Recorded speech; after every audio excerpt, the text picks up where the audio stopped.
Bom, minha gente, eu queria começar essa conversa de agora confessando um pecado.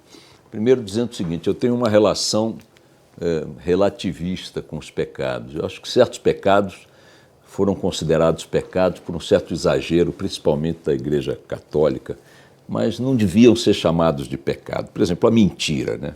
A mentira é um pecado, mas é um pecado tão grave assim quando, por exemplo, dita por uma criança para fugir de uma palmada, ou de um escravo que pegou uma ração adicional para fugir da chibatada, ou do preso político para tentar, pelo menos, amenizar a tortura. Quer dizer, dependendo de quem profere a mentira, ela não chega a ser um pecado, às vezes até uma defesa mais do que justificada. A mentira na boca dos poderosos talvez seja um grande pecado.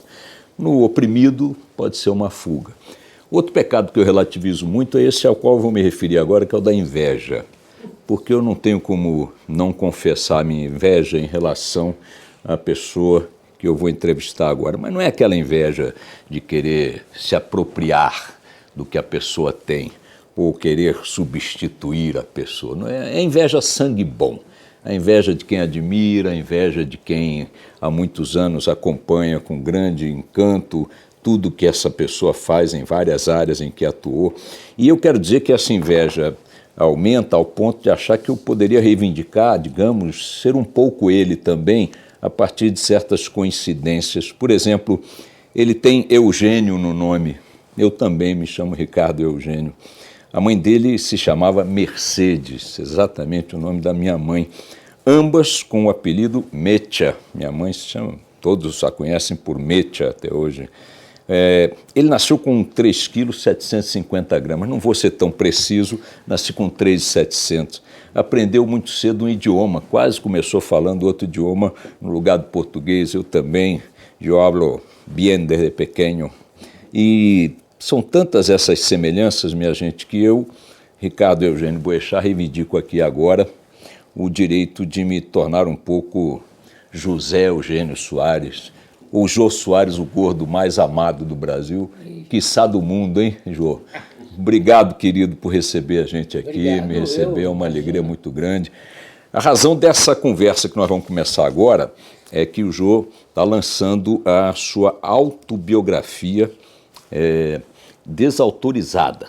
O livro de Jô, uma autobiografia desautorizada. Vou mostrar aqui para vocês, olha a capa do livro, olha que figura maravilhosa, de cartola e fraque.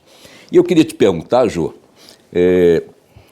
para começar esse papo, o seguinte: aos 80 anos, finalmente escrever uma autobiografia, com uma história de vida rica como a sua, mas para dizer que ela está desautorizada. É um jogo de palavras seu e do seu ghostwriter aqui, o nosso Matina Suzuki, a quem quero cumprimentar por esse trabalho belíssimo também. É só um jogo de palavras ou para deixar uma porta aberta para fugir ali de uma revelação mais bombástica, não assumir por inteiro algumas confissões graves?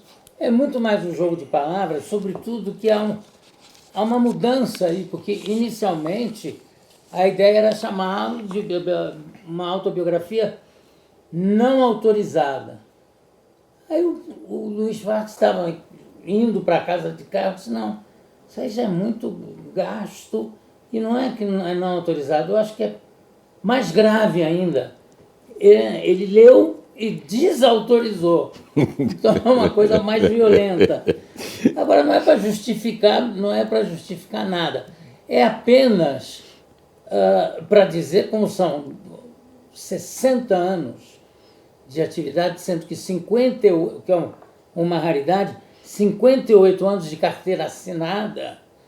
Então, como tem vários encontros, eu não ia poder pedir autorização ou consultar cada pessoa que é citada.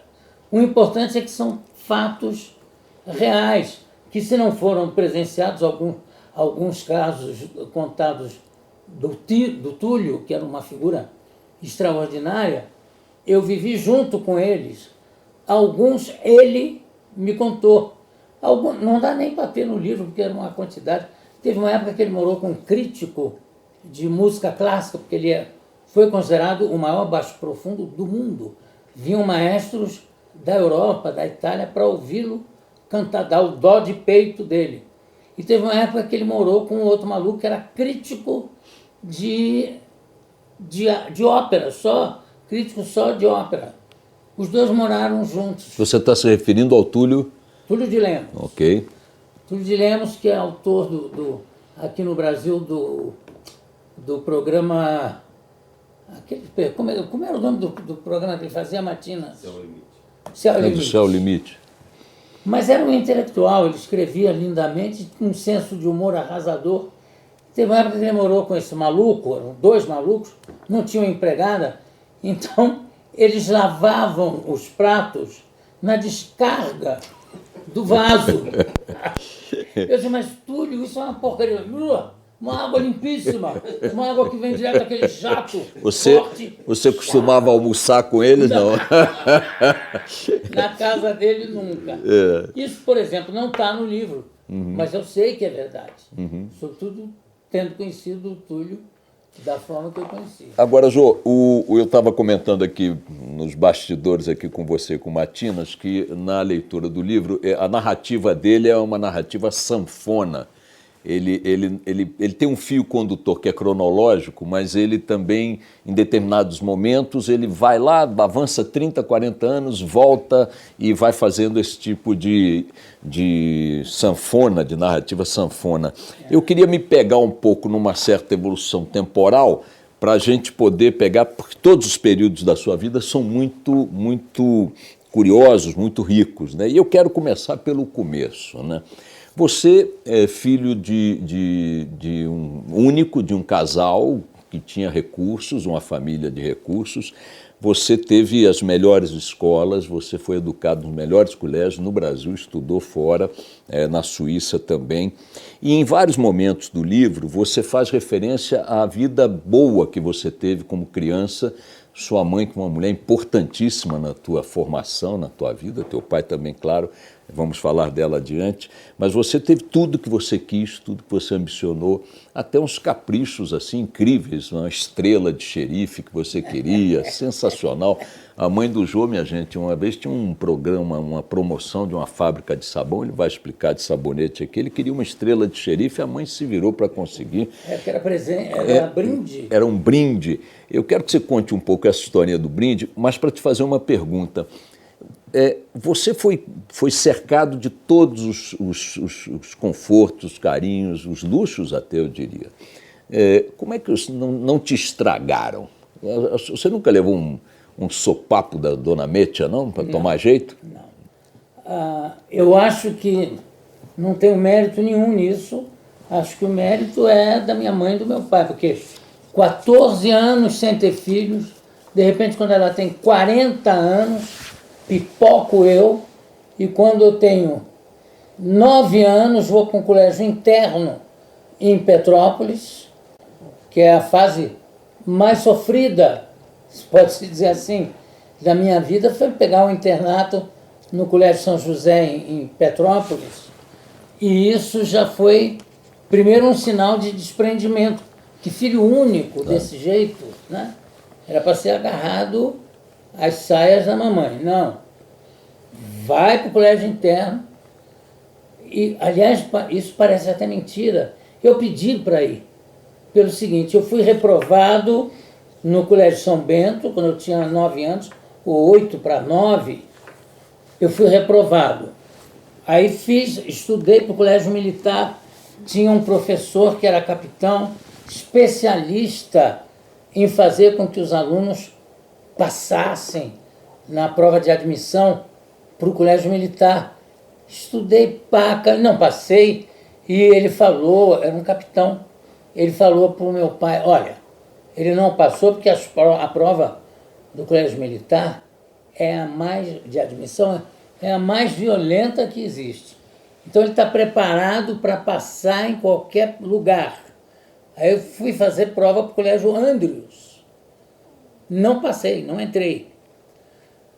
Aí eu vi que não sabia nada. E aí tinha a possibilidade de ir para Petrópolis, no colégio interno, e aí o colégio queria me seduzir dizendo, olha, você já entra direto, não precisa...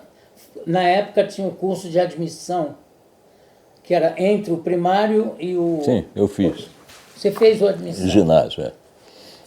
Bom, então você entra direto. Eu falei, não, eu quero repetir o ano. Mas como não? Não, eu quero repetir o ano pelo seguinte, eu não sei nada e eu não quero passar a vida inteira correndo atrás. Não quero. Eu quero repetir o ano para aprender. Aí eu repeti o ano, aí foi um ano ótimo, porque com o pouco que eu sabia e com o muito que eu aprendi, eu fiz um ano de admissão em primeiro lugar. Foi ótimo.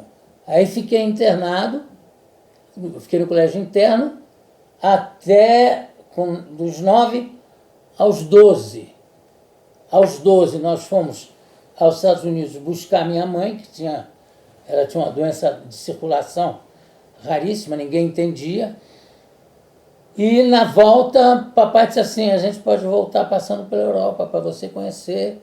E sua mãe, que adora a Europa, quando era criança, ia muito.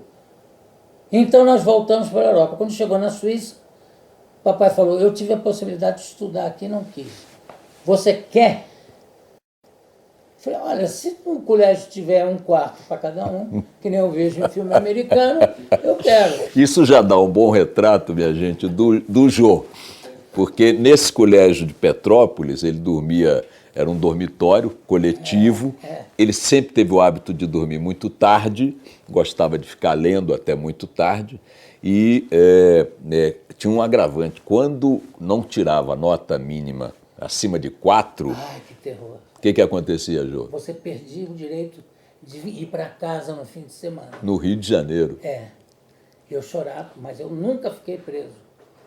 Eu chorava, quando era preciso, eu chorava para me acabar para o professor. E ele te liberava... Não vai me dar, tem que me dar 4. Mas não posso, eu não vou ficar preso. Já eram os primeiras interpretações, era a veia dramática, artística funcionando. O meu nome, meu apelido no colégio era poeta, porque eu fazia poesias o tempo todo. Mas a matemática... Poeta, então chora. Aí eu me esforçava e chorava, para poder ir para casa no fim de semana. Mesmo com menos de 4, na matemática. Mesmo com menos de 4, professor severíssimo e ótimo, Hernani Pinto Ferreira, não esqueço. Eu falei dele no programa uma vez, aí eu liguei, ele me ligou, descobriu meu telefone, me ligou, já um senhor, já velhinho até, muito comovido. Mas aí o que eu quero dizer é o seguinte, por que eu não fiquei, como você diz, um menino estragado? Porque quando eu tinha 12 anos, 11 para 12 anos, me sapecaram fora de casa, me mandaram para a Suíça. Então, um filho único, nessas condições, a tendência seria a mãe se agarrar a ele, né? Não, mamãe disse não, vai a vida. Agora, Jô, você ainda menino, já essa performance dramática diante do professor Severo em Petrópolis demonstrava isso, você já demonstrou, manifestava uma desenvoltura impressionante para fazer números, imitar figuras, contar piadas e tudo mais. Quando é que você percebeu esse dom em você? Eu não sei te dizer, que é uma coisa tão... precoce. E tão dentro de mim, tão, sabe, que a dança dos sapatinhos que eu comecei a fazer, era tudo muito espontâneo. Eu só sabia que a coisa mais próxima que eu podia estudar para manifestar essa minha vontade era ser diplomata, que era a única carreira que eu via com a possibilidade histriônica dentro de tudo que se apresentava de possibilidade do meu futuro. Depois tinha um embaixador brasileiro, que foi embaixador em Paris, também chamado Antônio Mendes Viana, que era um gordo. A mulher dele foi minha mãe de leite, porque a minha mãe não tinha leite em função de ter perdido os seios um cavalo que empinou e caiu com as duas patas, esmagando os dois seios dela. Ela desmaiou, claro, porque é uma dor. Então, esse Antônio Mendes Viana era uma figura tão fascinante que, de improviso, tem uma música da Juliette Gréco que, quando ela cantava, ela dizia sempre «Comme il est doux dans les bras d'Antoine». E não era uma coisa sexual nem sensual, não. Era de carinho e de achar ele uma figura absolutamente alegre, desbundante. E a mulher dele foi minha mãe de leite. Quando ele morreu, ele era gordo, quando ele morreu, ela me mandou todo o vestiário dele. Casacas, fracos, tudo que um diplomata tem que ter. E tudo serviu perfeitamente. Eu usei muito na televisão. Muito. Sim, mas de qualquer maneira a capa do livro já apresenta você de casaca aos 4 anos de idade, né? Isso é o uniforme do Eton College. Que coisa maravilhosa. Isso, minha mãe, que adorava me fantasiar, era um sweepstake, ela reproduziu a roupa do Eton College, onde o meu avô tinha estudado. É um horror falar essas coisas, mas enfim, é que o pai dela, meu avô, estudou com o rei Jorge V, no Eton College. É insuportável. Bom, não é culpa minha. doloroso, né, Jô? Você sofreu horrores, né? Não é culpa minha. O Jô, com a maior naturalidade, ao longo do livro, vai contando que aí nós fomos para a Europa, no Queen Elizabeth, e no Claridge, passamos no Claridge, estivemos não sei o quê, em Nova York e tal. E isso te permitiu também, Jô, que eu fiquei muito impressionado, ter contato com figuras do mundo artístico, aos quais você abordava com uma sem cerimônia absoluta. Total, né? Tem um episódio que você conta que você quase ganhou, aliás, chegou a ganhar o passaporte do Orson Welles, né? Como é que foi isso? Não pude. Meu pai ficou indignado, porque ele estava bêbado, fez Oh, devolver.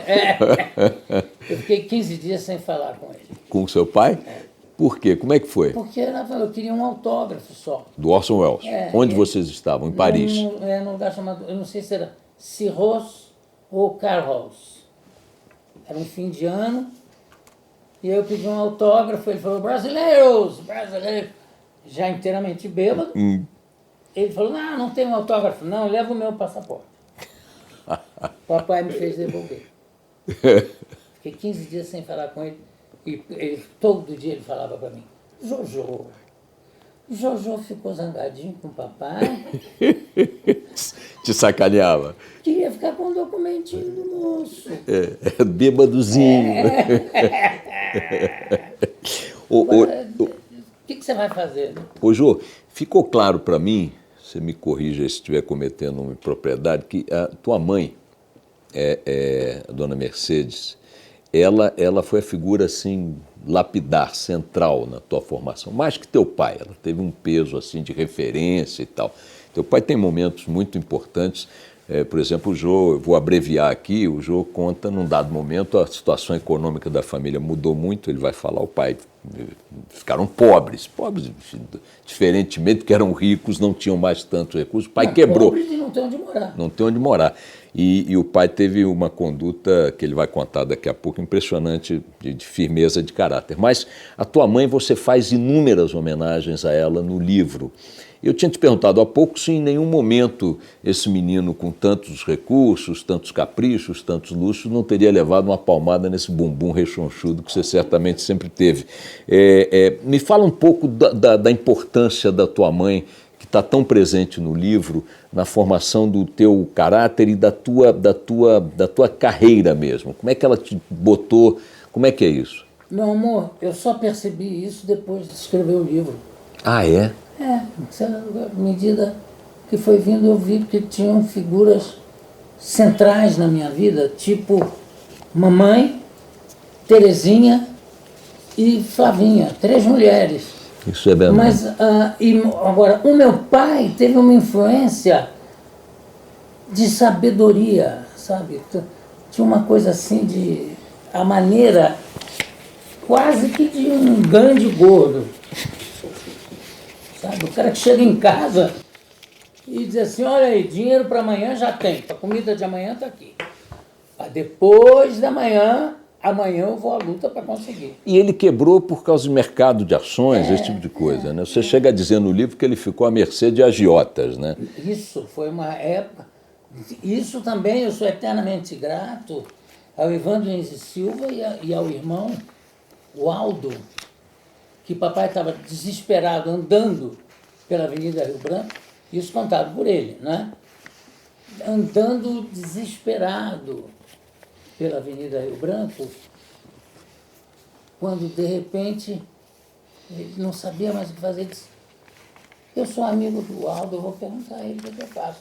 Foi para o escritório do Aldo e do Haroldo, Evandro. Era o Evandro Lins e Silva. E ele disse, mas está preocupado por quê? Não, nós é que vamos processá-los. Sumiram Os agiotas. Naquele tempo, quem cobrava juros altos tinha medo da polícia, né? Hoje está institucionalizado. Né? Hoje em dia já é prático. Agora, o Jô, ele também, você cita um exemplo muito bacana que ele deu, quando ainda estava tentando se recuperar dessa falência, enfim, dessa insolvência, ele chegou a ter a possibilidade de ganhar um bom dinheiro intermediando aí a entrada de uma empresa, uma construtora suíça, na construção da hidrelétrica de Três Marias, não é isso? Como é que foi esse episódio? Olha, ele era uma pessoa que... Ele tinha muitos contatos internacionais e tem uma coisa engraçada, aliás, negócio de confusão de línguas. Tinha uma coisa que alguém perguntou para ele, não me lembro nem que negócio era, mas que a pessoa perguntou para ele, mas Orlando, é certo isso? O pai falou, é batata. O cara falou, batata? Não, não é batata, é trigo. Não, aí teve que explicar por que era batata. Papai descobriu que ia ser aberta uma concorrência para a construção de Três Marias. Ele conhecia um grupo suíço de um homem elegantíssimo, por sinal, chamado Greif. E é engraçado que ele era surdo de um ouvido e ele usava um aparelho para surdez, só que na época era um catatal desse tamanho que ia na cintura e o fio que subia por dentro. E era um homem de uma elegância. E aí ele falou, Orlando, eu vou trazer uma mala com $1 milhão e aí está resolvido o assunto. Para subornar os agentes públicos. Para dar direto, leva a mala. Papai falou, não vou, o Brasil é outro. Você está com uma imagem do Brasil de republiqueta, não é isso. Não tinha mala de dinheiro, não. Depois dessa famosa mala de dinheiro, foi confirmada no livro do Samuel Weiner. Você leu? Sim. E a concorrência foi perdida por falta do... O suíço era elegantérrimo, só falou, eu não quero dizer, mas sou obrigado a dizer. Eu falei. Não rolou grana, não rolou concorrência, não rolou contrato. Essa formação moral é que você também reverencia muito no título, no livro, essa coisa de você valorizar os princípios, está muito presente na tua vida. E é engraçado, mas tudo. Eu acho que é por isso que eu aprendi, pelo seguinte, porque era tudo feito com imenso senso de humor. Sabe? Era com muito humor. Com uma história que eu conto exatamente quando perdeu a possibilidade da concorrência, que aí depois ele falou para mim, que quando veio a notícia ele não conseguia dormir. Ele disse assim, eu me lembro que tinha há dias que aquilo ia ser resolvido ou não, e eu não conseguia dormir. Quando finalmente veio a resposta que não deu, já foi outro grupo que ganhou e tal. Ele falou assim, virava na cama de um lado, para o outro, não conseguia dormir. Nesse dia, ele falou assim, boa noite. Eu falei, boa noite, papai. Falei, veja você, agora sim, você viu que não ganhamos. vou finalmente poder dormir. Vou dormir. Aí ele contava. Aí eu virei para o lado e dormi. Aí eu dizia assim, mas papai, mas não era melhor ter ganho? Eu acho que não, é melhor esse sono. Foi maravilhoso. E ele tinha esse senso de humor, de observar histórias. Tem uma história que o Max Nunes contava, que tinha um juiz que morava ao lado da casa dele, em Vila Isabel, e um dia ficava um cara passando em frente, carregando uma mala enorme. E um dia falou para o juiz, boa noite, posso entrar, ficar do seu lado? O senhor não imagina, o senhor sabe o que tem dentro dessa mala? Não, tem 100 milhões de cruzeiros. O senhor já viu 100 milhões de cruzeiros? O juiz falou, já. 200 eu nunca vi. Ô, Jô, eu queria dizer para vocês o seguinte, o livro do Jô Soares tem uma característica que até me surpreendeu um pouco, porque eu digo, bom, Jô com 80 anos, uma idade belíssima, uma história de vida maravilhosa, com sucesso na literatura, no cinema, enfim, no teatro, nas artes plásticas, em todos os setores em que o Jô atuou, em todos os tipos de trabalho que desenvolveu dentro desses setores, sempre foi muito bem sucedido, portanto, uma riqueza de vida maravilhosa. Eu disse, essa biografia, ele vai fazer um baita de um balanço, contar coisas incríveis de pessoas, personagens com os que ele cruzou na vida, mas o livro do Jô é um livro ameno, no sentido das referências que faz, sempre muito gentis. E ele chega ao cuidado de preservar essa característica dele, essa afabilidade dele, omitindo até mesmo o nome de figuras que não lhe deixaram boas memórias, né? Eu me lembro que você conta um caso de um deputado que acusou sua mãe delirantemente de ter surrupiado uma coisa qualquer dentro de um transatlântico, uma coisa dele, depois se deu conta que estava enganado. Você não dá o nome do cara, você também não cita o nome de pessoas que cruzaram por sua vida e que te causaram dissabores, como, por exemplo, quando você se mudou do Rio para São Paulo. Por que essa escolha por fazer uma biografia num momento tão significativo da vida de qualquer um, 80 anos, com a tua trajetória, preservando os filhos da puta? Eu acho que por isso mesmo. Eu acho que eu não queria de forma alguma que o livro... Eu tinha o poder de transformar isso num libelo de vingança. Não, passou. Eles é que fizeram mal para eles. Foi terrível para a vida deles. Para mim, não me alcançou. Eu digo, não, eu não quero em nenhum momento que passe algum rancor, porque eu não tenho. Nem com o deputado, Jô, pelo amor de Deus, só o deputado. Não, porque, sei lá, é um pobre coitado, um cara que diz assim, não, agora de um transatlântico, chamou o comandante, e mamãe já tinha feito aquela viagem várias vezes. Ele falou assim, eu sei o que é, são essas ratazanas que fazem essas viagens para roubar os outros passageiros. Olha, ela pode guardar o dinheiro, não me interessa o dinheiro. Eu quero só o meu passaporte. Só isso que eu quero. O resto ela guarda. E mamãe louca dizendo, o que eu vou fazer? Eu tenho que ligar para o Orlando. Se ele pega um helicóptero, aí já bate um delírio, né? Aí o comandante falou assim, bom, eu vou pedir ao senhor antes de verificar, eu quero ir acompanhar o senhor. Não, ele falou, eu vou ainda dar uma checada na minha cabine para ver se... Aí mamãe falou para o comandante, eu queria que o senhor fosse com ele. Porque ela pensou, imagina, se esse filho da puta encontra alguma coisa e guarda.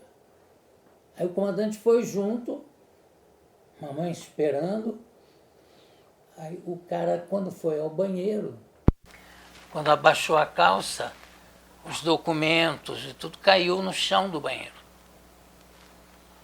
Aí ele voltou para a cabine, já se ajoelhando, e dizendo, só me resta... Quando ele falou isso, mamãe deu-lhe um murro. Maravilha. Mas com a mãozinha já toda fudidinha. Mas deu-lhe um murro que ele se estatelou no chão de uma forma. Vê-se que se fosse Dona Mercedes estivesse fazendo a biografia, os termos iam ser outros, de alguns trechos. Teria nome e tudo.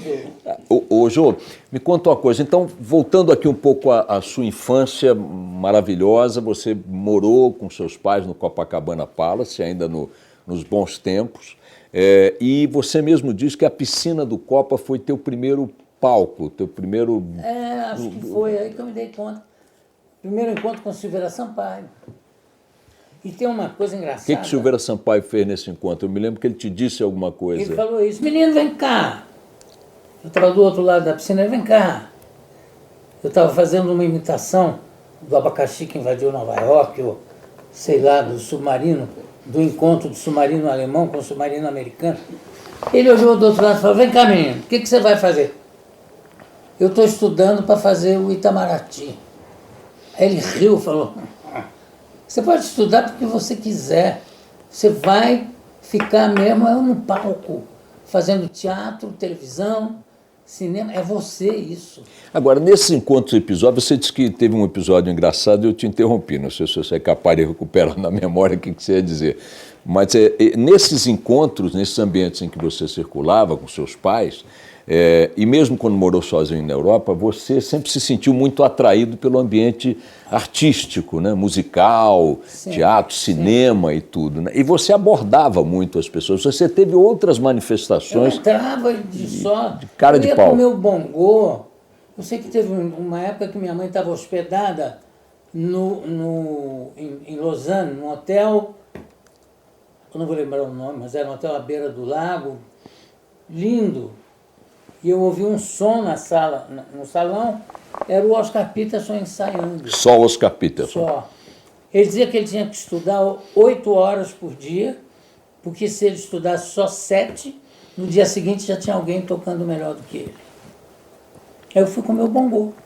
Sim, assim, normal. Claro, Oscar Peterson, estudando 8 horas, porra. Eu sou seu grande fã, seu grande admirador. Eu toco bongô, eu posso acompanhar você num número só? Ele achou graça, falou: tá bom. Isso com quantos anos, Jô?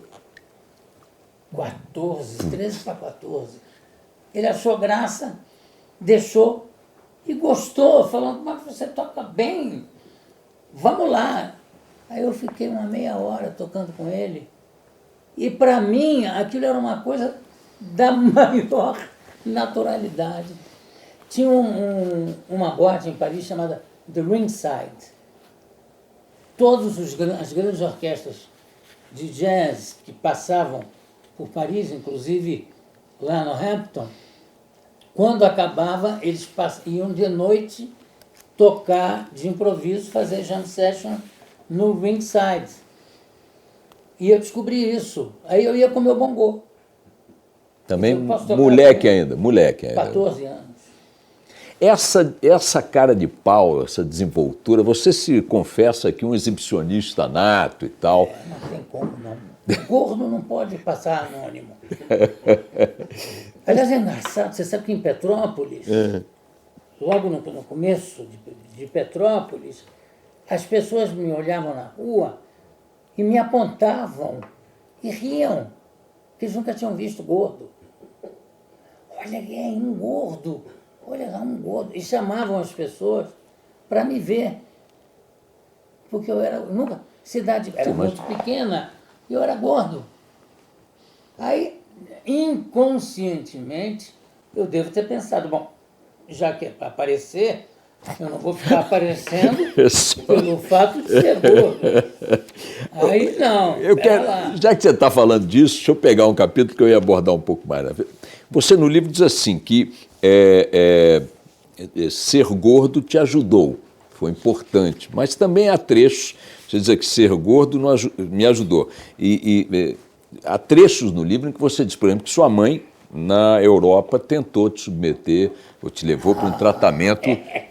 Como é que foi isso? Isso é uma clínica famosa, que hoje em dia como é o nome? Presley ou qualquer coisa assim. Le Prairie. Le Prairie. Né? Le Prairie. Que hoje tem... La Prairie. Hoje tem é uma marca de produtos famosos, de beleza, de rejuvenescimento de mulher. Não é verdade? Não é famosíssimo? Como é que chama, Pedro? La Prairie. É La Prairie. E tem outro nome também, porque aí começou a lançar subsidiários com outros nomes de marca, mas o produto era o mesmo. E ele tinha sido, eu tenho a fotografia dele, tudo documentado, porque é uma coisa tão terrível de você ver que a vigarice é uma coisa internacional. Sensacional. O filho da puta tinha sido médico do Papa Pio XII. Isso. Então, tipo, médico do Papa. Como tem pessoas que recomendam assim, que dizem, olha, ele é médico da fulana. Como se o fato de você ser médico de uma pessoa famosa... Se o fígado fosse o mesmo, né? Aí, não, ele foi médico do Papa. E aí inventou um sistema de dar uma injeção com hormônio de ovelha. De filhote de ovelha, né? E você ia escolher qual é o carneiro que você queria. Você foi no curralzinho lá? Fui para ver qual é que eu achava melhor. Aí depois ele me botou nu na sala com vários professores, tudo de barbicha. Parecia a peça do Durremate. Todos me examinando com a vareta. Ele apontava a minha barriga. Dizia, olha só, uma barriga de lua.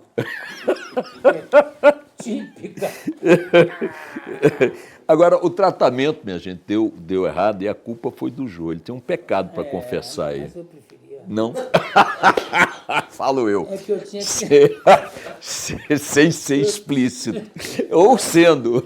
Eu tinha que ficar descansando uma semana, deitado no quarto, descansando, sem fazer nada.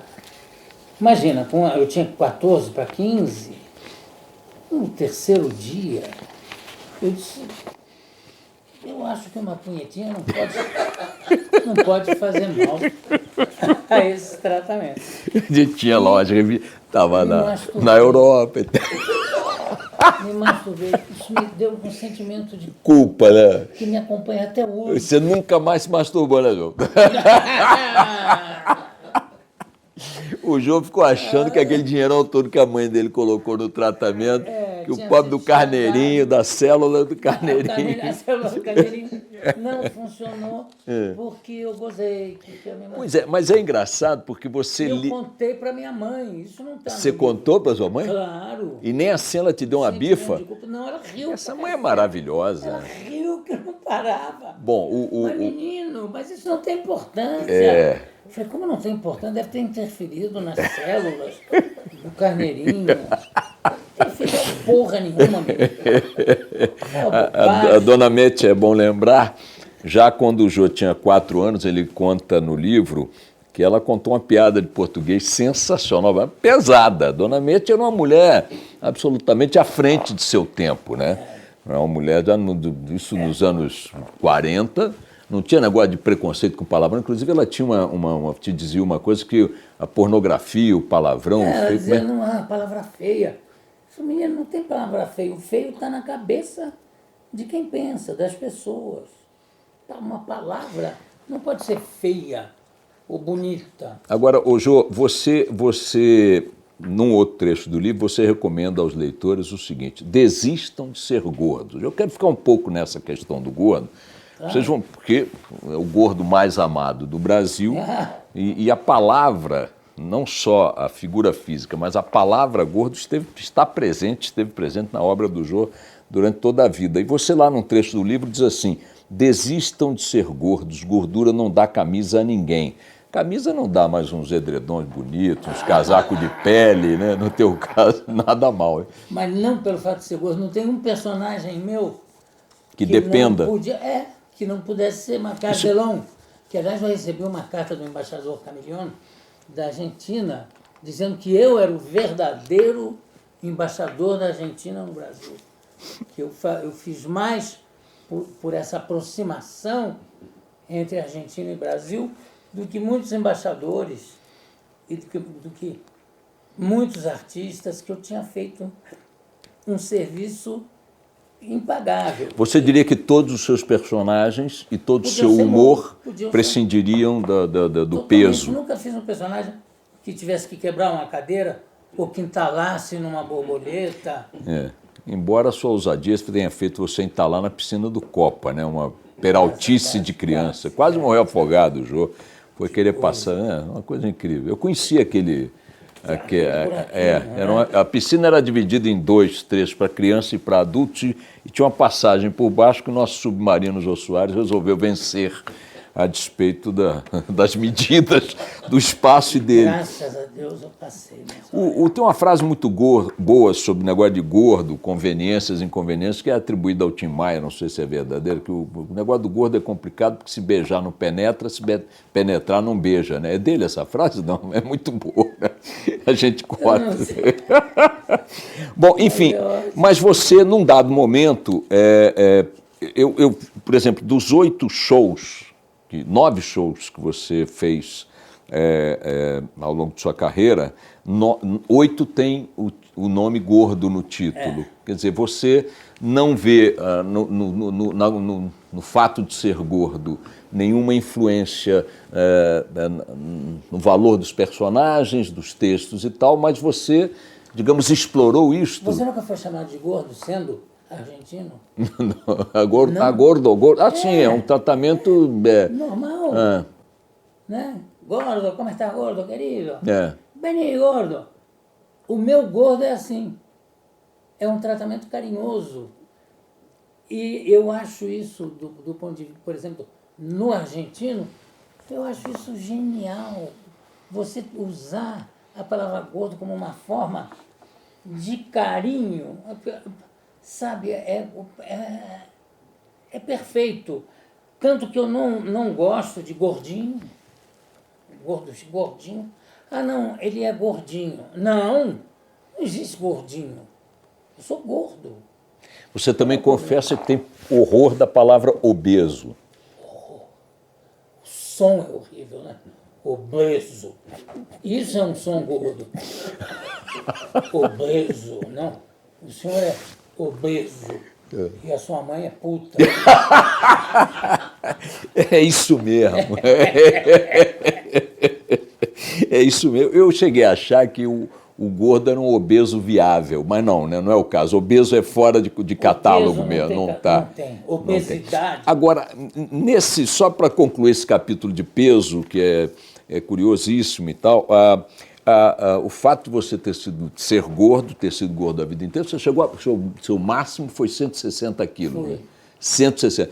Mesmo assim, você sempre foi um cara muito ágil, muito leve, né?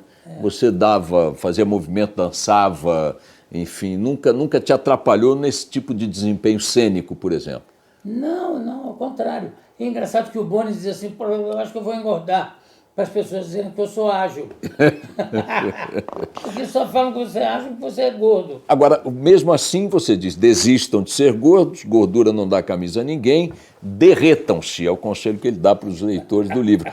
E num determinado momento você fez uma dieta, eu me lembro muito bem, você perdeu metade dos seus 80 quilos, você perdeu 80 quilos. Carboidrato. Só cortando carboidrato. E, inclusive, eu comecei a fazer. Foi pelo seguinte, porque eu estava com 160 quilos e as roupas não davam mais. Eu falei, puta, não dá. Como é que é possível? Aí eu me lembro que num fim de semana, eu gravava às segundas-feiras, eu na quinta-feira, eu disse assim, eu não vou comer mais carboidrato. Cortei o carboidrato. De quinta a segunda, eu não sei, eu perdi muitos quilos. Num fim de semana. Eu sei porque tinha uma roupa no personagem, que era o Alcafona, que eu não estava conseguindo entrar, e quando eu cheguei para gravar, estava folgada. E aí eu mantive isso, e as pessoas achavam que eu estava doentíssimo, porque eu comia paca, só que eu não comia carboidrato. E você disse que ninguém te apoiou, né, Jô? Todo mundo queria você gordo. Gordo. É como uma garrafa de Coca-Cola. Você muda o formato, as pessoas vão rejeitar, porque fica associada, não é o humor, é a marca. Fica associada. Imagina você começar, a primeira vez que a Volkswagen começou a fazer carros que não eram o Bug, não eram o Besourinho. Houve uma certa rejeição. Ah, mas não é Volkswagen. É claro que é Volkswagen. Ô Jô, isso remete um pouco a um assunto, abri aqui um parênteses rápido, que você também fala da importância da liberdade no humor no livro. E a caricatura de situações, de tipos físicos, de circunstâncias, enfim, do que seja, sempre alimentaram muitas coisas no humor, muitos personagens, muitas figuras, muitas histórias. E você tem um trecho lá em que você diz que sem liberdade plena, né, o humor não sobrevive. Você chega a fazer uma defesa de um estilo de humor americano que, se não me falha a memória, é abuse comedy, pode ser? Que é uma comédia de abuso, piada de abuso, piada abusada, não me lembro o termo em inglês. Como é que você vê hoje essas mudanças que estão sendo, de certa forma, impostas ou discutidas em torno das piadas que mexem com esses valores? As pessoas colocando a coisa de não pode, vou chamar aqui pela palavra que ele chamou, ofender, agredir, essas características, fazer piada do tipo físico, coisas do gênero. Como é que você vê o conflito entre a necessidade da liberdade plena para criar, especialmente no humor, e esse conjunto de patrulhas ou de regras que estão sendo colocadas mais enfaticamente hoje em dia? Eu acho que o humor não pode ser limitado. Só tem uma limitação no humor, que é o seguinte: se é engraçado ou não. Quando ele não é engraçado, ele passa a ser ofensivo. É tudo uma questão da função. Agora, se é engraçado, você vê o Monty Python, qual é o limite? Não tem. Né? Agora, é uma coisa que mudou, porque ficou qualquer coisa que você fale. Inclusive, eu posso falar com tranquilidade, porque por acaso eu nunca fiz nenhum tipo de humor que fosse ligado ou à raça ou a tipo físico, mas por acaso, por não me apelar. Eu, por exemplo, eu tive cartas, olha como é engraçado, eu tive cartas já de presidentes de associações da raça negra, por parte de clubes, como é que se diz, de associações mesmo, de defesa do negro, elogiando a minha atitude no programa, sempre mostrando o não racismo, a defesa da posição da raça negra, sempre. Um belo dia, o Anselmo Góes, nosso amigo Anselmo, me liga para dizer: olha, eu estou dando uma nota aqui que eu acho uma loucura. Diz que tem um cara em Angola que está processando você, quer processar você por racismo. Eu, por quê? Porque você, numa entrevista com um cara lá, você foi contra a castração das mulheres. Que isso era uma tradição da raça negra, de uma tribo negra, e você se manifestou violentamente contra. Eu falei: ele pode processar o que ele quiser, eu continuo contra o fato de você pegar uma menina de 13 anos, 12, e castrar. Quando elas entram na puberdade Mas é uma tradição cultural. Não, mas eu sou contra. Claro. Ué, não tem nada a ver com raça. Podia ser raça ariana, podia ser viking, fosse o que fosse. É uma mutilação genital, eles falam. É uma coisa bárbara, Não é? Uma barbaridade. Não. Aí o cara achando... Aí, claro, que isso não foi adiante. Eu entrevistei um professor, um cara incrível, um negro professor, não vou lembrar o nome dele, porque eu tenho isso, às vezes não lembro de nome, mas ele concordou comigo, ele falou: não, você não pode seguir uma tradição cultural quando ela é absolutamente contra o ser humano. Né? Um absurdo. Eu quero voltar, antes que a gente perca, porque eu falei que tinha uma triangulação aí, quando você falou da Piscina do Copa e do Silveira Sampaio. Silveira Sampaio me chamou e falou isso. Depois, eu casei com a Terezinha, que era a estrela principal dos espetáculos do Silveira Sampaio, tanto nas peças como nas revistas, porque ele achava que a Terezinha era quem melhor representava, como mulher, o estilo dele. Então, de repente, houve uma triangulação. E a Terezinha que foi fundamental na tua carreira. Foi, aliás, seu nome artístico antes, por conselho da Terezinha, deixou de ser Joe para ser Jô. E a mudança do Rio para São Paulo também. Joé. A mudança do Rio para São Paulo também, que abriu um outro terreno. Né?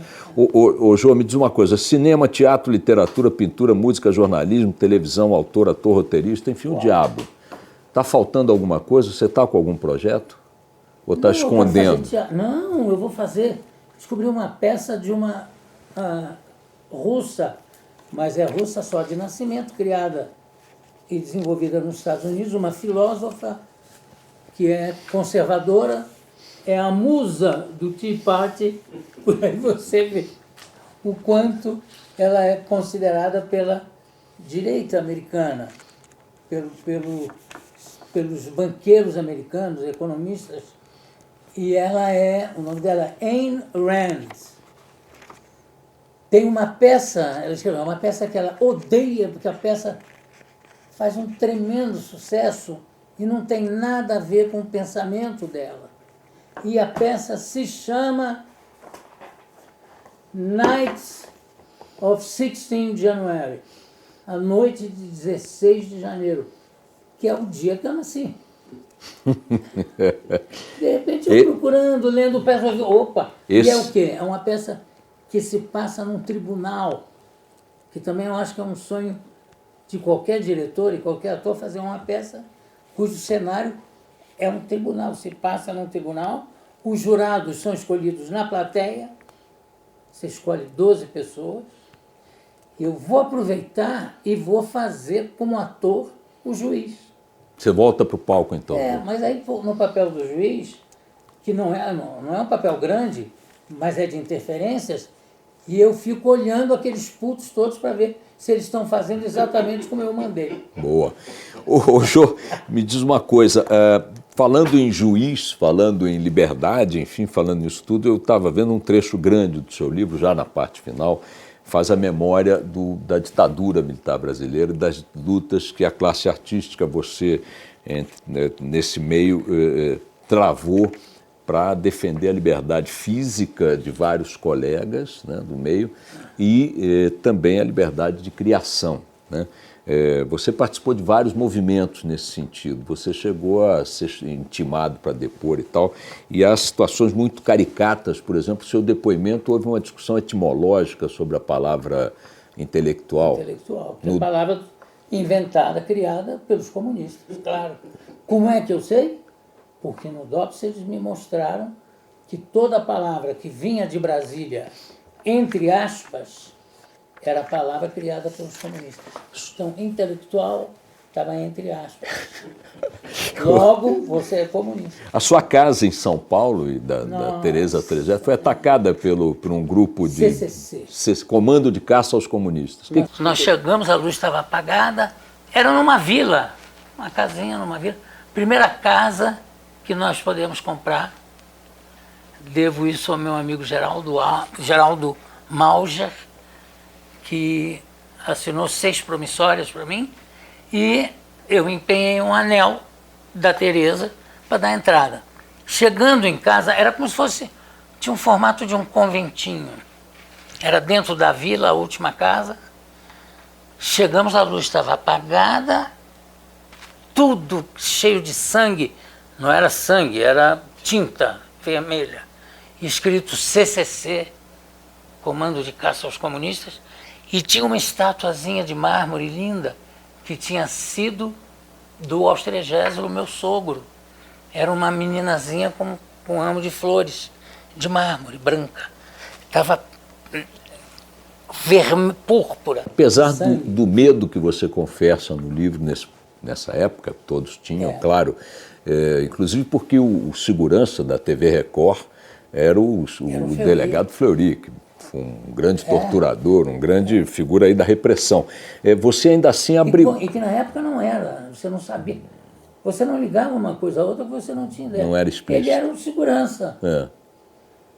Mas diga lá. Você ainda assim, você abrigou na tua casa um físico, um professor importante que estava fugindo da polícia, né? Aliás, na entrevista que eu dei para o Bial, eu fiquei muito emocionado, porque de repente, na primeira fila, estava a filha do Mário Chega. E me dizendo, tem cartas em que ele fala de você e da Tereza. Me dá o teu e-mail que eu vou te mandar. Ele faz referências belíssimas ao período que ele ficou na sua casa. E é uma coisa que a mim me deixou muito feliz, porque você fala uma coisa dessas, parece que mesmo sem querer você está dropping names. Não era um pedido do Juca. Essas coisas todas, o Juca que me aprontava. Juca Oliveira. Hein? O Juca Oliveira. Juca de Oliveira. Ele disse, a gente tem que guardar o professor. Tem que ser na sua casa. Inclusive você chefiou uma comissão de artistas que organizou a primeira semana... Era uma coisa em defesa dos 8 do Glória, que são as pessoas que foram lá se manifestar contra a prisão de artistas, com Castelo Branco ainda.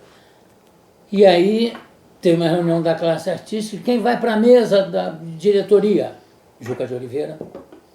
Jô Soares. Lá fui eu. Na semana seguinte, intimação para ir para o DOPS. Aí eu falei para o Juca, Juca, olha o que aconteceu, você me chamou, me botou nessa roubada. O que eu faço? Ele falou, não sei, eu, por menos do que isso, fui para a Bolívia. Ô, Jô, me diz uma coisa, você é um dos últimos de uma geração magnífica de humoristas, especialmente de televisão, de teatro, de cinema, né? Você faz referências muito carinhosas a todos eles, especialmente ao José de Vasconcelos, foi o grande nome que você chama que você identifica como o primeiro grande ator capaz de sustentar sozinho um espetáculo, fez um espetáculo, aliás, com grande sucesso de público, de bilheteria, né? José de Vasconcelos. 2.000 pessoas. 2.500. 2.500. Que é do Teatro Caramal. 2 sessões por dia, 3 sessões no fim de semana por dia. Lotadíssimo. Mas eu queria te perguntar o seguinte, essa geração é uma geração que tem poucos ainda atuando, né? O Moacir Franco, que aliás foi demitido esta semana pelo SBT, não sei se você sabia, não saiu hoje a notícia. Enfim, você está aí ainda atuando. Como é que você vê a geração que sucedeu a sua, enfim, que está aí hoje à frente do humor brasileiro? Eu acho que tem alguns comediantes geniais. Como na nossa geração, tinha comediantes que eram geniais e outros que nem tanto. Eu acho que hoje acontece... Eu não vou citar nomes para não ser injusto, mas tem comediantes hoje em dia se tirar o chapéu também, que são atuais, porque o importante do humor, para ele ser universal, ele tem que ser atual. E tem vários comediantes hoje que são atualíssimos. Também não acho que tenha que ter limites. Sabe, você quer ver um grande comediante, que é o Chocolate, como é o nome, meu Deus? O Marrom.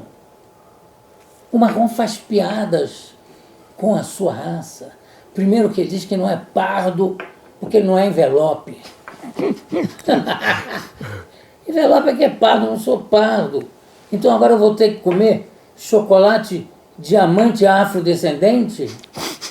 Sabe? Ele fica sacaneando o tempo todo e de uma forma forte, né? No entanto, já teve uma geração anterior, que era a geração do chocolate, que fazia um humor totalmente autodepreciativo, sabe? Em cima do negro. Tanto que o nome dele era Chocolate, ele era casado com uma russa, ou de ascendência russa, então ele tinha um filho branco, que ele chamava de Galak, que é o chocolate branco. Jô, voltando aqui ao viés político para a gente encaminhar a nossa conclusão, como é que você está vendo hoje o ambiente cultural e o horizonte do país enxergado por esse meio? Como é que você, que é um homem da área da cultura, está enxergando o nosso horizonte visível aí? Eu acho que eu vejo a arte, no total, como um barco sempre navegando em águas turvas. Sempre. Em qualquer época não tem pior nem melhor. É sempre navegando em águas complicadas, em águas turvas. Mas você fala num período, em 64, numa vitória efêmera do conservadorismo. Hoje você não está achando que está havendo um ressurgimento dessas ações conservadoras, de censura, Sim, de limitação? mas sempre houve. Só que tem uma coisa que, graças a Deus, para mim é a grande vitória da Constituição, da última Constituição, que aliás eu recebi em mãos no programa do Ulisses Guimarães, assinada por ele, que é o seguinte, no que se refere à censura. Não há hipótese de voltar à censura. É uma cláusula pétrea e, pelo seguinte, o Congresso jamais vai registrar, mas a censura, colocar alguma coisa contra ele. Eu digo a censura oficial. Pois é, mas não é dessa que nós estamos falando. Essa sempre houve. Essa social, de grupos e tal? Sempre houve, sempre haverá, sempre vai haver um embate. Porra, você vê alguém falar de uma atriz como a Fernanda Montenegro? O filme da Daniela Thomas, que é uma obra-prima, O Vazante. Não tem pessoas dizendo que o filme é de uma pessoa que tem o apoio todo-poderoso dos todo-poderosos, se referindo ao fato da Globosat ser uma das produtoras do filme, e fala o seguinte absurdo: a Daniela Thomas, que afinal de contas fez o show de abertura das Olimpíadas se ligando ao Nussmann. Porra, Não. você ligar Não. a Daniela Thomas ao Nussmann Por causa da Olimpíada. pelo show das Olimpíadas. Minha gente, tá de sacanagem. Agora, eu acho que isso sempre haverá e sempre tem que se lutar contra isso, claro. Olha, é sempre ruim quando a gente está falando de um filme que você ainda não assistiu, de um livro que você ainda não leu, uma peça teatral onde você não esteve ainda, e começa a contar o que tem lá dentro. Senão você não vai, obviamente, nem na peça, nem no filme, nem vai comprar o livro. Eu espero que todos comprem, porque ele é maravilhoso, é o primeiro volume só. Eu quero só, para concluir, dizer o seguinte: além das reminiscências do Jô, da passagem magnífica, dessa leitura de sua trajetória vitoriosa, iniciada já no seu nascimento, em 1938, e até os dias de hoje, o livro tem algumas revelações de bastidores muito interessantes. Como é que surgiu o programa da Jovem Guarda? Foi um acidente, ele conta no livro como é que um acidente de programação produziu um dos programas de maior sucesso para toda uma geração de brasileiros. O Jô conta como é que subornou o Mikhail Gorbachev na Rússia, o ex-líder soviético. Como é que ele conseguiu uma entrevista com um Papa sem jamais ter estado com o Papa, com declarações exclusivas para o Brasil? Uma coisa absolutamente impressionante, a quantidade de revelações que ele traz no livro, que vale a pena a gente ler. E também, por exemplo, o Tom Jobim atuando como balconista de farmácia, né? Vendendo remédios em balcão de farmácia. Mas eu confesso a você... aconselhando como é que era remédios, o conselho? trocando remédios. Não, eu vou lhe dar esse aqui que é mais barato e é melhor. E pronto, faz o mesmo efeito. Cara, E eu quero dizer a vocês o seguinte: e o livro, que é um passeio pela história da cultura brasileira nos últimos 80 anos, e até mais, porque o Jô vai à geração anterior a dele para falar de muitas coisas, ele também tem seu soco no estômago. Claro que a vida do Jô é essa maravilha que a gente sabe e acompanha, o livro mostra isso muito bem, mas também os momentos de dor, de drama, estão descritos no livro em páginas absolutamente surpreendentes, são Eu tomei um choque na leitura pela forma como o Jô trata do assunto, uma forma sentida,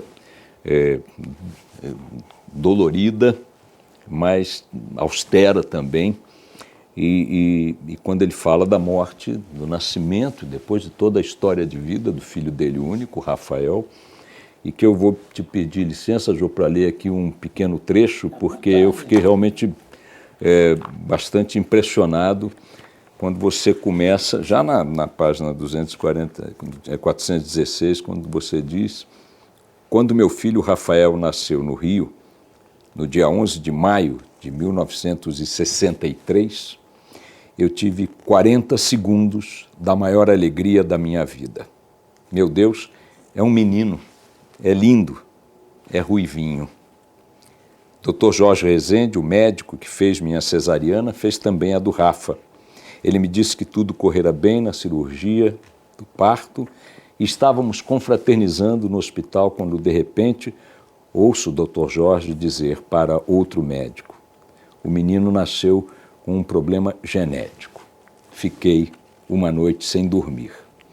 O Jô conta no livro que foram 40 segundos da maior felicidade que ele viveu em toda a sua vida, e a partir daí, nos trechos em que se refere a essa luta que teve com o filho, Rafael, também fala de autismo. Rafael foi diagnosticado autista depois, e ele conta em páginas muito comoventes, muito sentidas, o que foi enfrentar esse desafio, essa luta toda, né, Jô? Num tempo em que autismo não se sabia. Não sabia nada. Ele nasceu com hipospádia, que é um desvio da uretra, e se revelou sendo um problema, uma alteração genética rara, não a hipospádia, o quadro total. E o autismo, que ninguém tinha menor, não se sabia nem do que se tratava.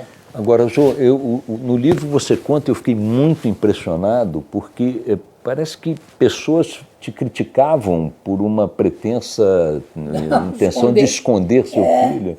Como é que chegaram a esse ponto? Eu não sei, para falar alguma coisa, mas tem um jornalista que eu choro cada vez que eu penso, que escreveu um livro, ele tem um filho autista, não me lembro o nome dele, como é o nome? Luiz Fernando Viana, você deve conhecer. Pelo Sim, menos, claro, né? claro. Tem um filho autista. Aí, quando o Rafinha morreu, ele escreveu um artigo falando que assim, existe um absurdo de algumas pessoas que diziam que o Jô esconde o seu filho autista. Aí ele bota em maiúsculas: é mentira. Cansei de ver o Jô com seu filho indo ao jockey. Eu saía muito com o Rafinha. Agora a pessoa tem que criar alguma coisa. O Rafinha é que não aparecia, não é eu que queria esconder o Rafinha. Ele era autista. O contato com as pessoas, o contato físico. Não tem. No entanto, músico, né? A música do meu show Vivo Gordo, Abaixo o Regime, é de autoria dele, e o maestro Edson Frederico, quando ouviu, disse: mas é ótima a música dele, vamos botar no show. E ele orquestrou os temas musicais do Rafinha, que tocava piano como um concertista, e um dia resolveu que não ia tocar mais. Fechou o piano, nunca mais se dedicou ao rádio e se transformou num... como é que chama o cara que faz rádio?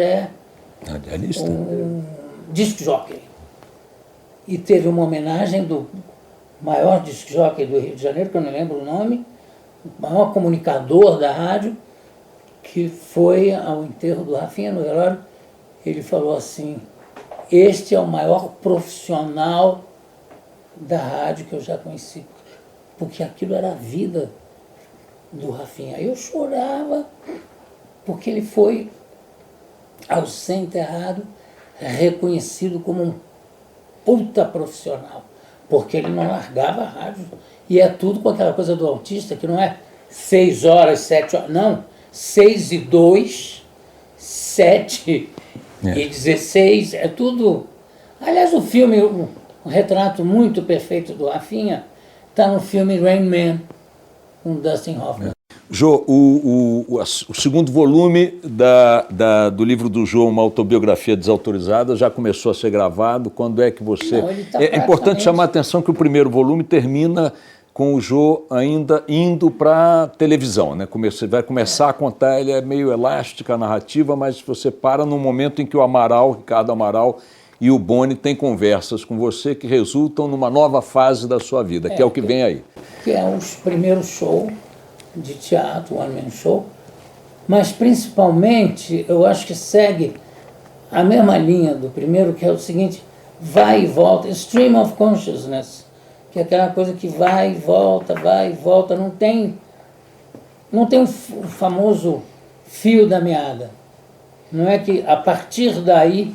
Não, tem a partir daí, de repente volta para contar uma história que aconteceu quando eu estive na Suíça amando do Dr. Paulo. Enfim, não tem uma linha que tem exatamente a característica do livro. É essa. Primeiro ser independente, o primeiro do segundo volume, mas eu acho que o primeiro volume vai dar uma vontade de continuar. Eu estou ansiosíssimo. Tomara que saia logo, Jô. Espero que você não descanse. Um beijo, querido. Obrigado, amor. Gordo. Obrigado, uma maravilha, adorei. Até a próxima. Até o Muito segundo obrigado. volume. Tchau. Obrigado.